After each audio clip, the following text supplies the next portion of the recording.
Hello student, इस class 12th की Hindi medium की केमिस्ट्री क्लास में आप सभी का जो है स्वागत है। आज हम इस लेक्चर्स में जो है बात करने वाले हैं कि हमारा जो पहला लेसन विलयन है। देखिए, ये यूपी बोर्ड एग्जाम्स की तैयारी करवा रहे हैं। साथ में अगर आप किसी अन्य बोर्ड एग्जाम्स की तैयारी कर रहे हैं तब भी आप हमारे साथ जुड़ करके कर सकते हैं। तो देखिए, यूपी बोर्ड में सबसे पहला जो लेसन है वो विलयन है।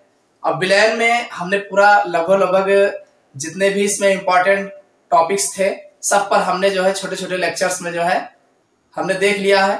अगर आपने नहीं देखा है तो नीचे डिस्क्रिप्शन में आपको क्लास 12 का सॉल्यूशन का जो है विलयन का आपको प्लेलिस्ट मिल जाएगा। वहां से आप सारे वीडियो जो है देख सकते हैं। 15 मिनट, 20 मिनट, 25 मिनट, 30 मिनट का ऐसे आपको वीडियो जो है देखने को मिलेगा। आज इस क्लास में हम बात करने वाले हैं कि सबसे ज्यादा जो बोर्ड एग्जाम में इस लेसन से पूछे जाते हैं क्वेश्चन, उन सब के बारे में बारी बारी चर्चा करेंगे।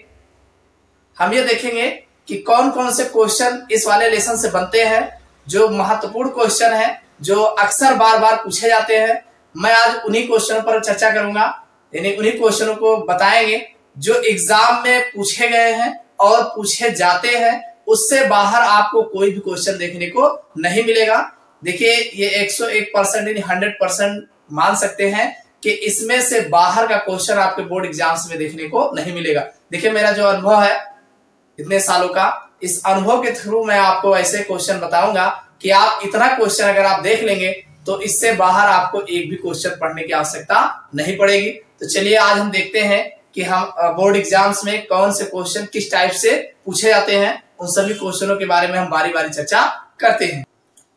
अगर आप चैनल पर नए हैं तो चैनल को सब्सक्राइब कर लीजिएगा और वीडियो को जितना ज्यादा से ज्यादा हो सके लाइक एवं शेयर करिएगा। देखिए, हमने ऐसे 10 क्वेश्चन जो है इसमें से चुने हैं, जिसको अगर आप अच्छे से तैयार कर लेते हैं तो आपका बहुविकल्पीय भी, लॉन्ग भी, शॉर्ट भी, सारे क्वेश्चन इसी में आपको देखने को मिल जाएंगे। देखिए, हम इस पर डिटेल देखिए, देखने को तो 10 क्वेश्चन है, लेकिन अगर ठीक से आप देखोगे 10 से और कम ही मिलेगा या इससे ज्यादा भी आपको दिखेगा, केवल दिखेगा, ज्यादा आपको पढ़ना नहीं है। 10 के बजाय इसमें मुश्किल से आपको 5 क्वेश्चन ऐसे होंगे जो ठीक से आपको तैयार करने हैं। उन्हीं 5 के अंतर्गत आपके 10 क्वेश्चन लगभग तैयार हो जाएंगे।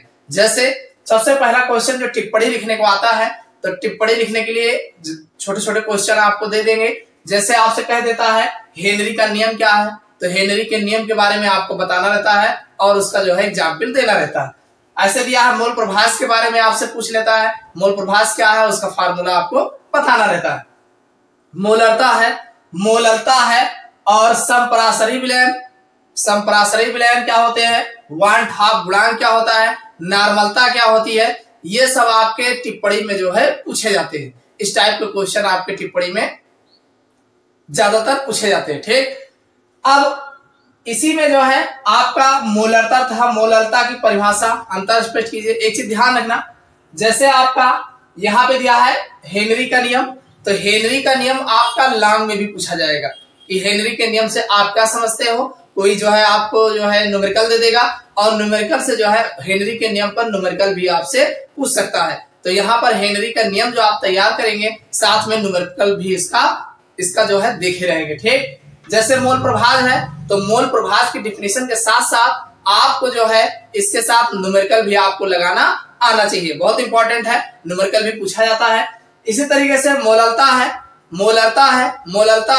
इसमें भी न्यूमेरिकल भी पूछे जाते हैं और इसके फार्मूले आपको आने चाहिए। तो ये आपका मोलरता जो है फार्मूले पे आना चाहिए। इसी तरीके से नॉर्मलता भी आपका क्या डिफिनेशन है और इसके क्या फार्मूले हैं, इस पर न्यूमेरिकल किस तरीके से लगाए जाते हैं, ये भी आपको आने चाहिए। वन हाफ गुणांक, ये भी आपको पता होना चाहिए, इस पर भी न्यूमेरिकल आता है। और संपरासरी विलयन का केवल जो है डिफिनेशन आपसे पूछा जाता है। चलिए, मोलरता, अगला क्वेश्चन जो बना है मोलरता तथा मोलरता की परिभाषा तथा अंतर स्पष्ट कीजिए।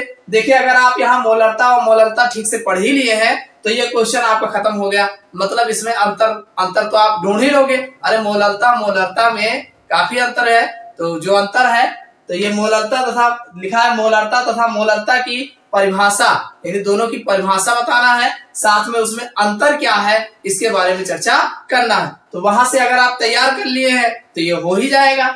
चलो अगला क्वेश्चन देखते हैं, प्रासरण दाब किसे कहते हैं। मोस्ट इंपॉर्टेंट क्वेश्चन है, प्रासरण दाब क्या होते हैं इसके बारे में आपको जानना चाहिए। और प्रासरण तथा विसरण में अंतर क्या होता है बहुत ही पूछा गया है।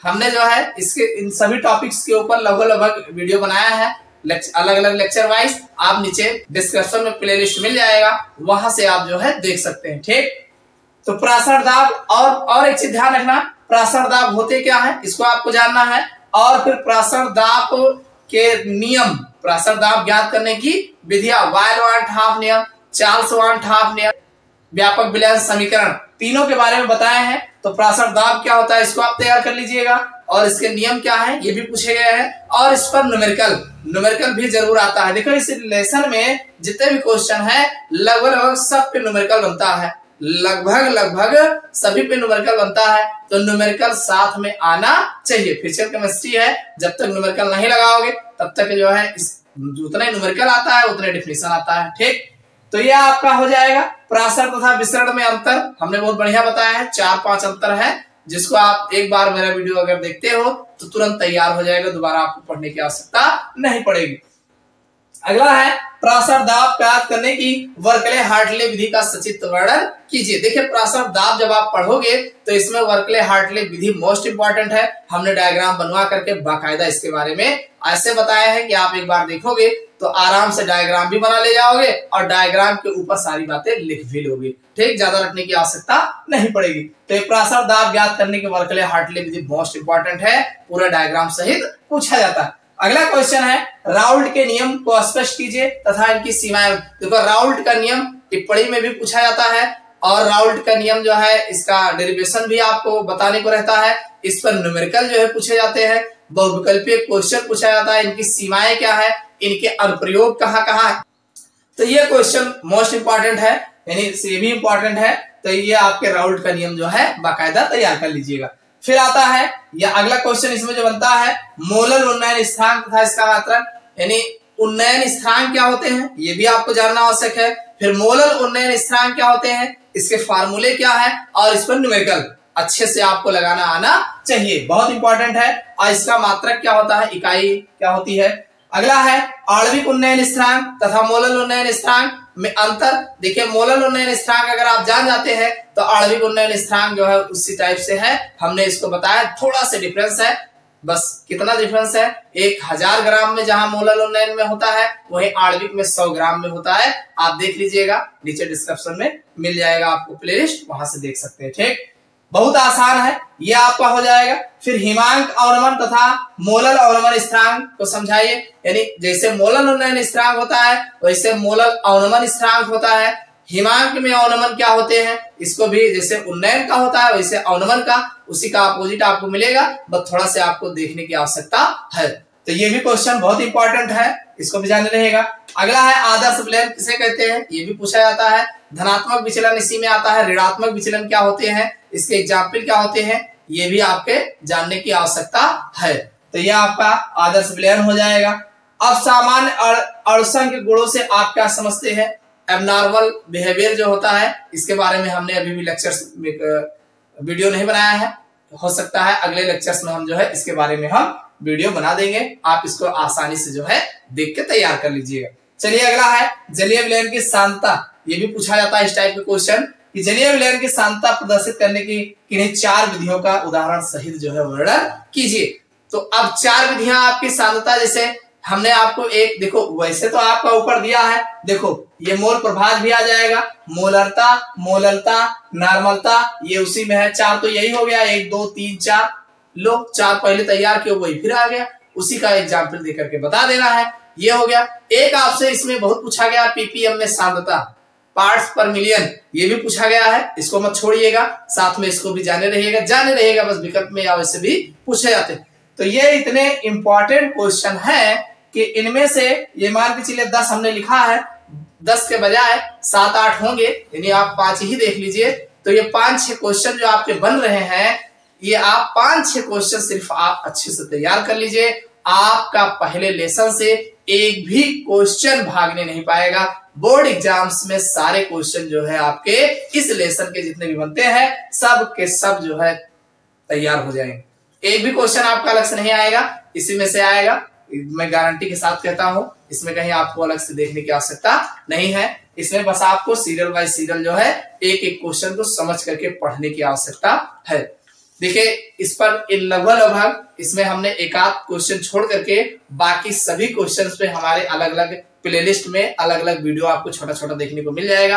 आप वहां से जो है आसानी के साथ अपना जो है तैयारी कर सकते हैं। अगर आपको कोई दिक्कत होती है कमेंट करके बताइएगा। देखिए अभी स्टार्टिंग है, आप पढ़ते रहिए, समझते रहिए, उसके बाद फिर लास्ट में रिवीजन भी करवा देंगे।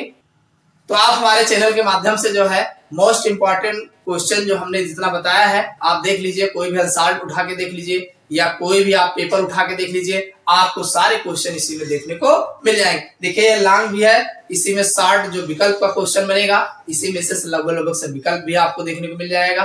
तो इतना आप तैयार कर लीजिएगा, सारे क्वेश्चन इसी में आप लॉन्ग शॉर्ट विकल्प जो भी बनता है सारे क्वेश्चन यहाँ से देखने को मिलेगा। तो इतनी बात समझ में आ गई होगी कि पहले लेसन में क्या क्या आपको पढ़ना है और क्या क्या चीजें जो है बार बार परीक्षा में पूछे जाते हैं। इसके अलावा आपको कुछ नहीं पढ़ना है, सारे क्वेश्चन लगभग इसी में से आपको देखने को मिलेंगे। तो चलिए अगले लेक्चर्स में फिर मिलते हैं। अगर ये वीडियो पसंद आया हो तो लाइक और शेयर करिएगा।